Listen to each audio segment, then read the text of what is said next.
बिस्मिल्लाहिर्रहमानिर्रहीम। अस्सलाम वालेकुम टू एवरीवन। कैसे हैं सब लोग? ठीक हैं। देखिए बेटा, हमने क्लास 9 फिजिक्स न्यू बुक उसका चैप्टर नंबर 1 जो है वो स्टार्ट किया हुआ है। उसमें हमने लास्ट टाइम जो है कुछ चीज़ें डिस्कस की थी लेक्चर 1 में। आज हम लेक्चर 2 की तरफ जाते हैं। उसमें जो बेसिक हमारा टॉपिक है वो है base and derived physical quantities. Base and derived physical quantities।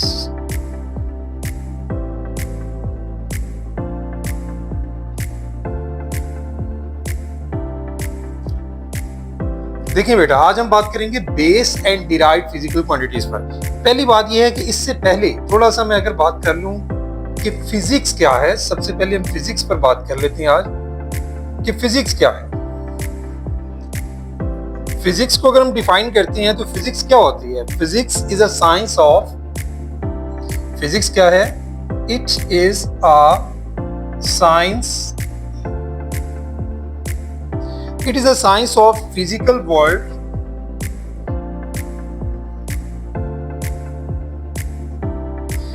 Physical world where we interact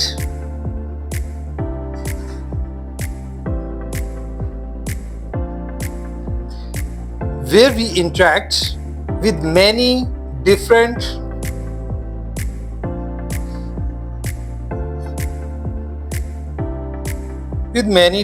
types of material objects।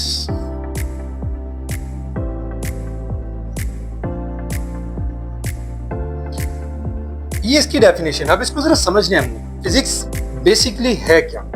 Physics जो है वो ब्रांच ऑफ साइंस है। साइंस पर हमने लास्ट टाइम बात कर ली थी कि साइंस जो है वो बेस करती है ऑब्जर्वेशंस पर, एक्सपेरिमेंटेशन पर।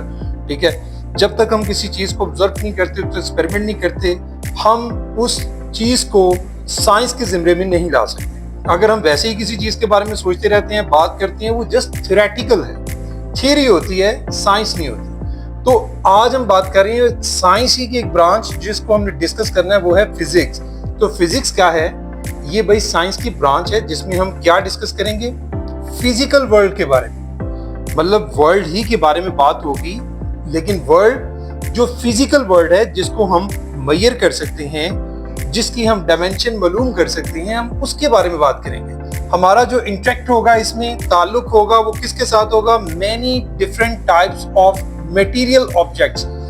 मटेरियल ऑब्जेक्ट्स होती हैं जैसे किसी कोई भी ऑब्जेक्ट है, उसका कुछ वेट हो सकता है, उसका कुछ वॉल्यूम हो सकता है। ठीक है, इस टाइप की ऑब्जेक्ट्स को मटेरियल ऑब्जेक्ट्स बोलते हैं। वो कुछ ना कुछ क्वांटिटी रखती होगी, मैस हो सकता है, मतलब कुछ भी लेंथ हो सकती है उसकी। तो हमारा जो ताल्लुक है फिजिक्स में वो ये है कि हमारा इंटरेक्ट होगा ऐसी तमाम मटेरियल ऑब्जेक्ट से जिसको हम मेजर करते हैं, और वो सारी चीजें किस में पाई जाती हैं? हमारी फिजिकल वर्ल्ड। तो ये सारा कुछ हमने फिजिक्स में डिस्कस करना है। तो हम आज जो डिस्कस करने जा रहे हैं फिजिक्स में से, वो पहले देखेंगे फिजिकल क्वांटिटीज को। किसकी बात करेंगे पहले हम? फिजिकल क्वांटिटीज की। जी, तो फिजिकल क्वांटिटीज क्या होती हैं, पहले हम इसकी बात कर लेते हैं।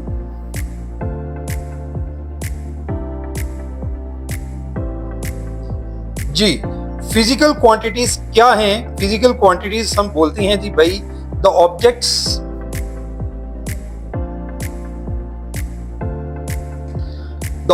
are exposed in terms of their measurable features. Measurable features. The objects are exposed in terms of their measurable features are called physical quantities। देखें, फिजिकल क्वांटिटीज पे हमने क्या बात की कि वो सारी ऑब्जेक्ट्स जिनको हम क्या डिस्कस करेंगे, जिनके बारे में, उनकी मेजरेबल फीचर्स के बारे में, कि हम उनको कैसे मेजर कर सकते हैं। यानी बात फिर वही है फिजिक्स में जो हम बात करें, तो उसमें पहली बात है फिजिकल क्वांटिटीज की, तो वो तमाम क्वांटिटीज जो मेजरेबल फीचर से कंसर्न होती हैं, जिनका ताल्लुक जो है मेजरेबल फीचर से है, जिनको मेजर कर सकते हैं, वो सारी हमारी मेजरेबल यानी फिजिकल क्वांटिटीज कहलाएंगी। वो सारी मेजरेबल फीचर्स क्या कहलाएंगी? Physical quantities. इसके हम एग्जांपल दे सकते हैं, बहुत सारी विषय में हमने बात की थी, किस किस को कौन कौन सी फीचर्स हैं, जैसे लेंथ है, वॉल्यूम है, मैस है, मतलब ये वो सारी चीजें हैं जिसको हम क्या कर सकते हैं? मेजर कर सकते हैं। तो ये सारी मेजरेबल फीचर जो हैं वो किस में आएंगी? हमारी फिजिकल क्वांटिटीज में आएंगी। ठीक है, आगे चलते हैं थोड़ा सा फिजिकल क्वांटिटीज से।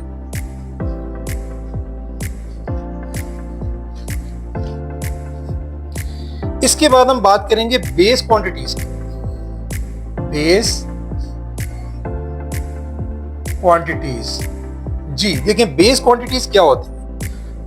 सम quantities to play a key role. क्या डेफिनेशन होती है जी? Some quantities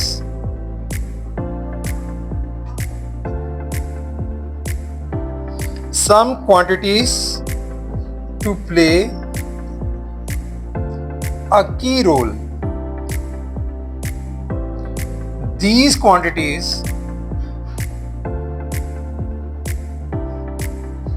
are called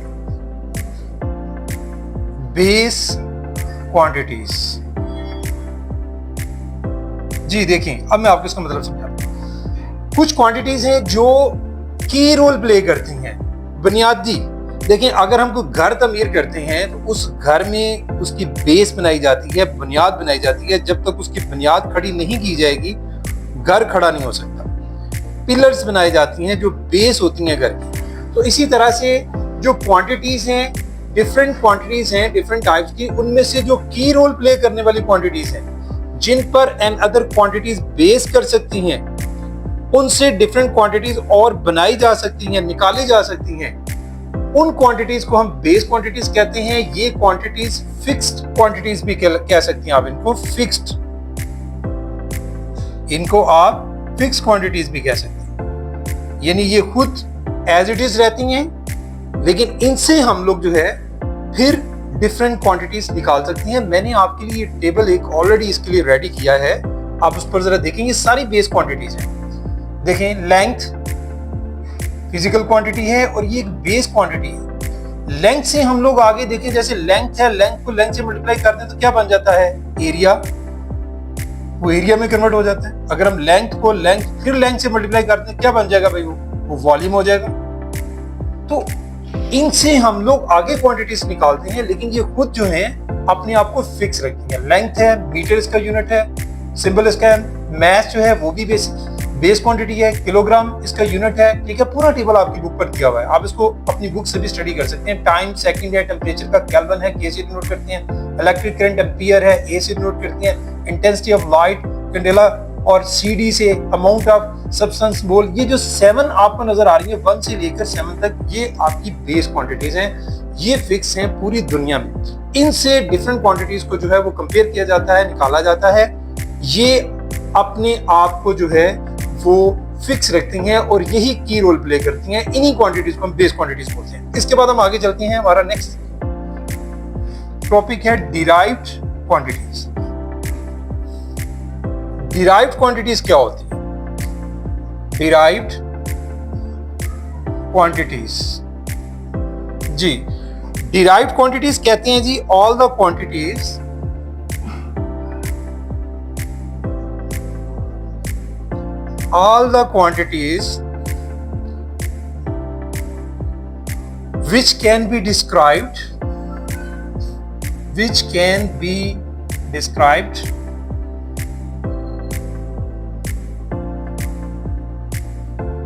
which can be described in terms of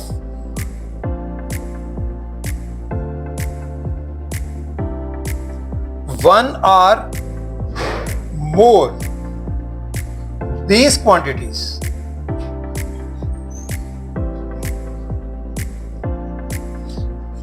are called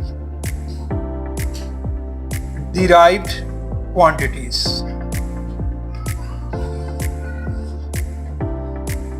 मैं जरा इसकी डेफिनेशन को थोड़ा सा आपके साथ फिर से रिपीट करता हूँ, जरा अंडरस्टैंड करें इसको कि भाई ऑल द क्वांटिटीज, इसमें वो सारी क्वांटिटीज शामिल होंगी which can be described in terms of one और मोर बेस क्वांटिटीज। जैसे अभी मैं आपको एग्जांपल पीछे भी दे रहा था कि जैसे बेस क्वांटिटी हमारे पास क्या है, लेंथ। इसी लेंथ को हम एक और लेंथ में लिखकर मल्टीप्लाई कर देते हैं, तो लेंथ मल्टीप्लाई बाय लेंथ क्या बन जाता है, ये हमारे पास बन जाता है जी एरिया। अब ये जो एरिया है, एरिया हमारे पास डिराइव्ड क्वांटिटी है जो कि आपके पास एक बेस क्वांटिटी लेंथ है, उससे हमने इसको बनाया। इसी तरह से वॉल्यूम हो सकता है। स्पीड देख लें, स्पीड किसके इक्वल होती है, distance divided by time, distance divided by time. देखें जी, अब यहां से जो स्पीड है वो हमने किससे, कौन सी बेस क्वांटिटीज हमने पकड़ी, डिस्टेंस ले लिया, टाइम ले लिया। उससे जो हमने एक नई क्वांटिटी निकाली, उनसे जो हमने डिस्क्राइब की एक न्यू क्वांटिटी, वो हमारी डिराइव्ड है। यानी बेस क्वांटिटी से निकलने वाली, उनसे हासिल होने वाली, उनसे आप जो डिस्क्राइब करते हैं, निकालते हैं, न्यू क्वांटिटीज बनाते हैं, वो सारी क्वांटिटीज क्या कहलाती हैं, डिराइव्ड। तो इसका भी एक टेबल आपकी बुक पर मौजूद होगा। ये मैंने आपके लिए यहाँ सामने बोर्ड पर भी बनाया है, आप इसको चेक कर सकते हैं कि कौन कौन सी आपकी डिराइव्ड क्वांटिटीज हैं। एरिया है, देखें जैसे अभी मैंने आपको बताया कि एरिया किस बेस क्वांटिटी से बन रहा है, लेंथ से, तो स्क्वायर मीटर इसका देखें सिंबल भी साथ दिया हुआ है। इसी तरह से वॉल्यूम है, वो भी लेंथ से, ठीक है, लेंथ एक बेस क्वांटिटी है। स्पीड आपने देख लिया, डिस्टेंस बाय टाइम से। इसी तरह से फोर्स न्यूटन में, फिर प्रेशर पास्कल है, इलेक्ट्रिक चार्ज कूलम उसका, और आपका प्लेन एंगल जो रेडियन RAD आपको उसका सिंबल नजर आए, ये सारी आपकी डिराइव्ड क्वांटिटीज हैं। ठीक है जी, ये था हमारा डिराइव्ड क्वांटिटीज के बारे में बात। तो आप इसके बाद हम देखते हैं भाई नेक्स्ट डिराइव्ड क्वांटिटीज के बाद मेजरमेंट पर बात करेंगे। हम बार बार मेजरमेंट की बात कर रहे हैं कि मेजरमेंट अब क्या है। मेजरमेंट कहते हैं जी, आप measurement is a process of, a measurement is a process of comparison of an unknown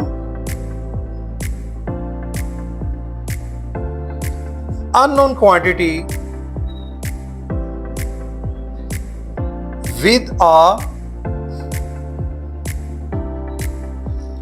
widely accepted standard quantity।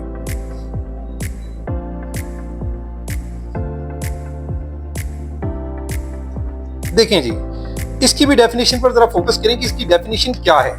आप जब इसकी डेफिनेशन पर फोकस करेंगे तो आपको समझ आ जाएगी। देखें मेजरमेंट है क्या, मेजरमेंट है एक प्रोसेस है। ये कौन सा प्रोसेस है, कंपैरिजन करना। कंपैरिजन करना मतलब आप कंपेयर करते हैं दो चीजों के दरमियान। जैसे हम कहते हैं ये चीज बड़ी है, ये छोटी है, ये गोल है, ये ओवल है, ठीक है, मतलब दो चीजों के दरमियान हम कंपेयर करते हैं। तो मेजरमेंट भी एक ऐसा प्रोसेस है जो कंपैरिजन करता है किसके दरमियान, एक अननोन क्वांटिटी और दूसरी वाइडली एक्सेप्टेड स्टैंडर्ड क्वांटिटी, यानी जिसके बारे में ऑलरेडी सबको पता है।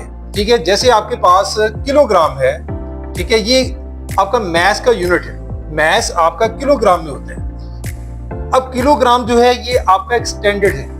अब इससे हम लोग डिफरेंट यूनिट्स की तरफ जाते हैं। ठीक है, किलोग्राम से मेगा में चले जाएंगे, मेगा किलोग्राम में या ग्राम में, यानी बेसिक यूनिट हमारे पास क्या है, kilogram.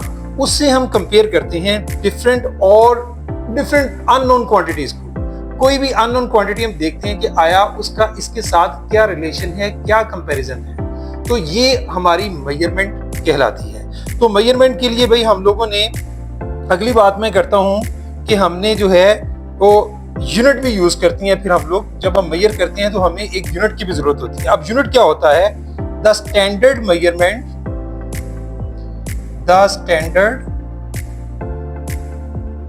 measurement, sorry, the standard of measurement, the standard of measurement is known as unit. देखिए जी, किसी भी मेजरमेंट का जो स्टैंडर्ड मतलब हम देते हैं वो उसका यूनिट होता है। मतलब हम कोई भी है, जैसे लेंथ है, लेंथ को हम मेजर करते हैं तो इसका जो स्टैंडर्ड ऑफ मेजरमेंट है वो इसका यूनिट होगा कि हम लेंथ को किस में मेजर कर रहे हैं, मीटर में, मैस का, किलोग्राम, टाइम का, सेकंड एंड सो ऑन। मतलब ये हमारे पास एग्जांपल है। सपोज हम लेंथ की मैंने जैसे बात की तो लेंथ के लिए हमारे पास क्या यूनिट है, मीटर। इसी तरह से हम बात करते हैं टाइम की, तो टाइम के लिए हमारे पास क्या यूनिट है जी, सेकंड। तो ये यूनिट के बगैर हम लोग मेजरमेंट नहीं कर सकते। मैं इसकी मिसाल यूं दूंगा कि आप मार्केट में जाते हैं और दुकानदार से कहते हैं कि भाई मुझे जो है वो 2 किलो दे दें, मुझे 3 किलो दे दें, मुझे ये 1 पाव दे दें। अब जब तक आप दुकानदार को ये नहीं बताएंगे कि भाई आपको 1 किलो क्या चाहिए, 1 किलो चावल चाहिए, ठीक है, आपको दाल चाहिए, आपको क्या चाहिए, आपको वो चीज बताना जरूरी है। तो ये इसी तरह से है कि हम लोग कोई भी मेजरमेंट है तो उसके लिए यूनिट जो है वो बहुत जरूरी है। हम उसके साथ उसका यूनिट बताएंगे तो फिर ही हमें समझ आएगी। तो बेटा ये वो चीजें थी जो आज हमने डिस्कस की, तो इस पर आप लोगों ने फोकस करना है। इंशाल्लाह हम लोग अपने नेक्स्ट लेक्चर में जो है वो इंटरनेशनल सिस्टम ऑफ यूनिट पर बात करेंगे। तो आप लोग जो है उसके लिए रेडी रहिएगा। तो आगे नेक्स्ट आपके लेक्चर्स थोड़े लंबे भी होंगे। मैं कोशिश करूंगा कि हम लोग आगे लेक्चर्स को थोड़ा ज़्यादा वसी हद तक लेके जाएं, लेकिन अभी स्टार्ट था तो इसलिए छोटे लेक्चर्स रखिए ताकि आप लोग जो है वो अंडरस्टैंडिंग भी हासिल करें और साथ साथ जो है उसको आसानी से समझ सकें। तो यकीनन आपको समझ आई होगी, ठीक है। प्रैक्टिस बहुत ज़रूरी है, प्रैक्टिस कीजिएगा, स्टडी कीजिएगा, रिवाइज कीजिएगा, इंशाल्लाह आप लोगों को मज़ीद समझ आ जाएगी। बहुत शुक्रिया। अस्सलाम वालेकुम।